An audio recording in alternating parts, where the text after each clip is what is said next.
Students, हम कृषिका कर्म वीरा के माध्यम से किसानों की कर्मनिष्ठा का अध्ययन कर रहे थे। तो उसी क्रम में हम आगे बढ़ते हैं। देखिए, किसानों का जीवन कितना कष्टमय होता है, कितने दुखों से भरा हुआ होता है, लेकिन फिर भी वे कर्मनिष्ठ होकर अपने कार्य को संभालते हैं, अपने कार्य को सक्रिय रूप से करते हैं और अपने कार्य को अपनी मेहनत और परिश्रम के द्वारा उसे हमेशा पूरा करने में लगे रहते हैं। उनका जो कार्य है वह एक ऐसा कार्य है जो प्रकृति के साथ जुड़ा हुआ है और प्रकृति के साथ संबंध को जोड़ते हुए वे अपने कार्य को निरंतर सक्रिय रूप से करते हैं। समय के साथ वे अपने कार्य को निरंतर रूप से करते चले जाते हैं, तो ही उन्हें सफलता प्राप्त होती है। प्रकृति के साथ जुड़कर वे अपने कार्य को निश्चित रूप से निश्चित समय पर पूरा करते हैं। तो किसानों की जो कर्मनिष्ठा है वह कितनी ही समस्याएं, कितनी ही बाधाएं क्यों ना आए, लेकिन कभी नष्ट नहीं होती है। वे अपने कार्य में निरंतर लगे रहते हैं। हमने हमारे पहले श्लोक के माध्यम से अध्ययन किया कि चाहे सूर्य कितना ही क्यों न तपे, कितने ही गर्मी क्यों न बरसाए, चाहे बादल कितनी ही तेज वर्षा क्यों न करे या सर्दी क्यों न कड़कड़ाते की पड़े, लेकिन फिर भी किसान दंपत्ति निरंतर अपने कार्य को करते रहते हैं। सर्दी, गर्मी, बरसात, वे किसी मौसम में अपनी परवाह नहीं करते हैं, अपनी कोई फिक्र नहीं करते हैं, लेकिन फिर भी वे अपने खेतों में काम करने के लिए तत्पर रहते हैं। पूरी कर्मनिष्ठा के साथ वे कार्य करते हैं। हमने अध्याय के माध्यम से यह भी अध्ययन किया कि किसान का जीवन कितना कष्टप्रद है, अर्थात किसान के जीवन से सुख तो कोसों दूर है, उसका जो जीवन है कष्टों से भरा हुआ है, लेकिन फिर भी वह सूखी और कांटों से युक्त भूमि को भी हरी भरी बना देते हैं अपनी मेहनत के द्वारा, अपने परिश्रम के द्वारा, निरंतर प्रयास के द्वारा वह सूखी और कांटे से युक्त भूमि को भी फसल से युक्त बना देते हैं, हरा भरा बना देते हैं। किसान के पैरों में जूते नहीं हैं, शरीर पर वस्त्र नहीं है, लेकिन उस स्थिति में भी वह कार्य करता है। निरंतर अपने हल और कुदाल को साथ लेकर वह खेतों को जोतने में लगा रहता है, फसल को तैयार करने में लगा रहता है। आखिर किसके लिए? हम सबके लिए, पूरे संसार के लिए वह किसान इतनी परिश्रम और इतना मेहनत करता है कि सबके उदर पूर्ति के लिए अनाज पैदा करता है, फल उत्पन्न करता है। सबके लिए वह सब्जी, फल, अनाज और दूध देता है, लेकिन वह स्वयं कष्टमय रहता है, स्वयं दुखी रहता है, स्वयं चिंतित रहता है। उसके जीवन से सुख काफी दूर चला गया है, सुख उससे दूर ही रहता है। वह निरंतर अपने जीवन में प्रयास करता रहता है। कई प्राकृतिक आपदाएं उसके सामने आती है, लेकिन फिर भी वह उन आपदाओं का सामना करते हुए हमारे लिए फसल की पैदावार करता है। तो किसान का जो जीवन है बहुत कष्टों से भरा हुआ है।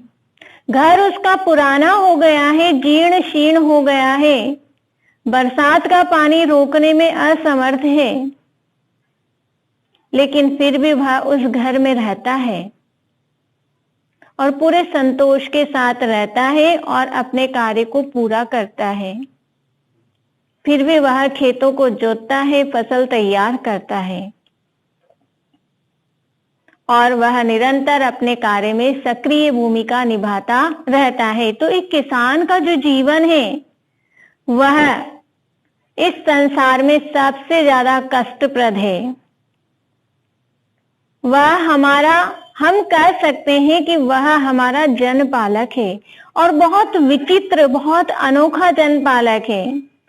हमें अभिभावक कहने में भी कोई अतिशयोक्ति नहीं होगी। यदि हम उन्हें अपना अभिभावक कहें तो कोई बड़ी बात नहीं है। वे अभिभावकों के समान हमारा भरण पोषण करते हैं, हमारा पालन पोषण करते हैं, हमारे लिए सुख सुविधाओं की उपलब्धता करते हैं। तो ये सब कौन करता है? किसान करता है। और किसानों के द्वारा ही यह धरती हरी भरी होती है और प्रसन्नता को प्राप्त होती है। जब किसानों के द्वारा यह धरती हरी भरी होती है तो संपूर्ण विश्व या पूरा संसार जो है वह प्रसन्नता से भर जाता है। चारों तरफ जिस तरह से किसान अपने खेतों में हरियाली फैलाता है, उसी तरह से पूरे संसार में खुशी रूपी हरियाली, खुशी रूपी प्रसन्नता पूरे संसार में वही फैलाता है। आज यदि किसान न होगा तो हमारी उदर पूर्ति कैसे होगी? तो हम कह सकते हैं कि हमारा जो जीवन है वह किसानों के ऊपर निर्भर है, जो कर्मनिष्ठ होकर निरंतर अपने कार्य को करते रहते हैं। तो हमने इस अध्याय के माध्यम से किसानों की कर्मनिष्ठा का अध्ययन किया है। तो अब उसी पाठ पर आधारित प्रश्नों का हम अध्ययन करते हैं।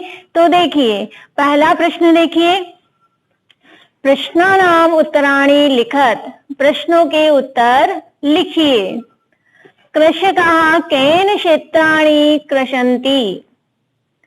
कृषकाः केन क्षेत्राणि कृषन्ति? किसान किसके द्वारा खेतों को जोतता है या किसके द्वारा वह खेती करता है? आखिर उसके साधन क्या है खेती करने के? तो उत्तर देखिए, कृषकाः हलेन कुदालेन च क्षेत्राणि कृषन्ति। कृषकाः हलेन कुदालेन च क्षेत्राणि कृषन्ति। किसान हल और कुदाल के द्वारा खेतों को जोतता है। अपने हल और कुदाल के द्वारा वह खेतों में खेती करता है।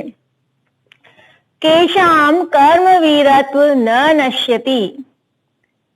केषां कर्मवीरत्व न नश्यति।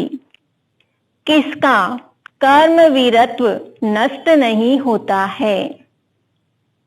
किसका कर्मवीरत्व अर्थात कर्मनिष्ठा नष्ट नहीं होती है? किसकी कर्मनिष्ठा नष्ट नहीं होती है?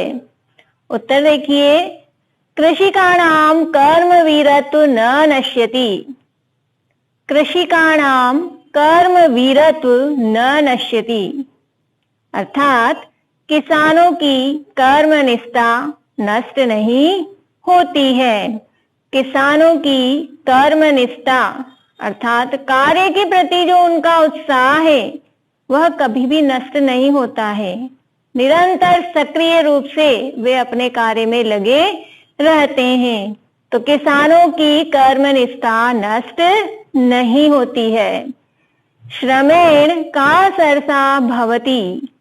श्रमेण का सरसा भवति। परिश्रम से कौन सरस होता है? कौन हरा भरा हो जाता है? श्रमेण धरत्री सरसा भवति। श्रमेण धरत्री सरसा भवति। परिश्रम से धरती हरी भरी हो जाती है, सरस हो जाती है, रस से युक्त हो जाती है। परिश्रम से धरती हरी भरी हो जाती है। कृषका सर्वेभ्ये किम किम यच्छन्ति। कृषका सर्वेभ्ये किम किम यच्छन्ति। किसान सबके लिए क्या क्या देता है? किसान सबके लिए क्या क्या देता है? कृषका सर्वेभ्ये शाकम अन्नम फलम दुग्धम च यच्छन्ति। कृषका किसान, सर्वेभ्य सबके लिए, शाकम सब्जी, फलम अन्नम फलम, दुग्धम च यच्छन्ति। कृषका किसान, सर्वेभ्य सबके लिए, शाकम सब्जी, अन्नम अनाज, फलम फल, दुग्धम च और दूध, यच्छन्ति देता है। अर्थात किसान सबके लिए सब्जी, अनाज, फल और दूध देता है। प्रश्न नंबर 2, कोष्टकात् पर्यायवाची पदानि चित्वा लिखत। कोष्टक से पर्यायवाची शब्द चुनकर लिखिए। यहाँ कोष्टक में कुछ शब्द दिए गए हैं, उनमें से समानार्थक शब्द ढूंढकर हमें लिखना है। तो पर्यायवाची पदानि लिखत अर्थात उसके समानार्थक शब्द को लिखिए। रवि वस्त्राणि जर्जरम अधिकम पृथ्वी पिपासा। अब ये शब्द किसके समानार्थक है, उसी के सामने हमें लिखना है। तो देखिए, वस्त्राणि, वस्त्राणि का समानार्थक होगा वस्त्राणि। विपुलम, इसका समानार्थक होगा अधिकम। सूर्य, सूर्य का समान अर्थ देने वाला शब्द रवि। जीर्णम, इसका समानार्थक शब्द जर्जरम। तृषा, समानार्थक शब्द होगा पिपासा। धरत्री, धरत्री का समान अर्थ देने वाला शब्द है धरती। तो जो समान अर्थ देने वाले शब्द हैं वे ही शब्द समानार्थक या पर्यायवाची शब्द कहलाते हैं।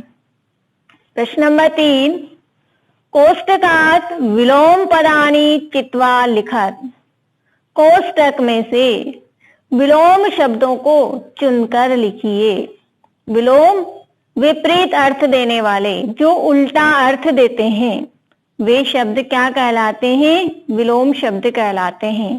प्रश्न नंबर 2 में हमने लिखे थे समान अर्थ देने वाले शब्द, और समान अर्थ देने वाले शब्द पर्यायवाची शब्द कहलाते हैं। प्रश्न नंबर 3 में विलोम शब्द लिखना है। तो विलोम का अर्थ होता है विपरीत अर्थ देने वाले, जो उसका उल्टा अर्थ देते हैं, वे शब्द क्या कहलाते हैं, विपरीतार्थक शब्द या विलोम शब्द। तो देखिए, जो कोष्टक में शब्द है उन्हें देखिए पहले। धनिकम, नीरसा, अशमम, दुखम, शीते, पाशर्वे। सुखम, सुखम का विपरीत अर्थ देने वाला शब्द होगा दुखम। शमम, शमम का उल्टा शब्द क्या होगा, अशमम। दूरे, इसका विपरीत अर्थ देने वाला शब्द पाशर्वे। ग्रीष्म, ग्रीष्म का विलोम पद होगा शीते।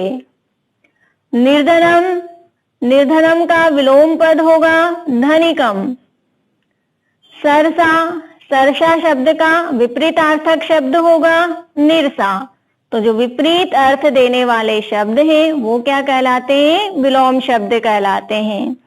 तो हमने कृषि का कर्मवीरा अध्याय के माध्यम से संदेश लिया है, या हमने शिक्षा ग्रहण की है कि हमें भी किसानों की भांति कर्मनिष्ठ बनना चाहिए। हमें अपने कार्य के प्रति पूरा परिश्रम, मेहनत और लगन के साथ हमें वह कार्य करना चाहिए, जिस तरह से किसान दंपति हर परिस्थिति का सामना करते हुए अपने कार्य में निरंतर कर्मनिष्ठ होकर लगे रहते हैं, उसी तरह से हमें भी अपने कार्य को पूर्ण कर्मनिष्ठा के साथ पूरा करना चाहिए।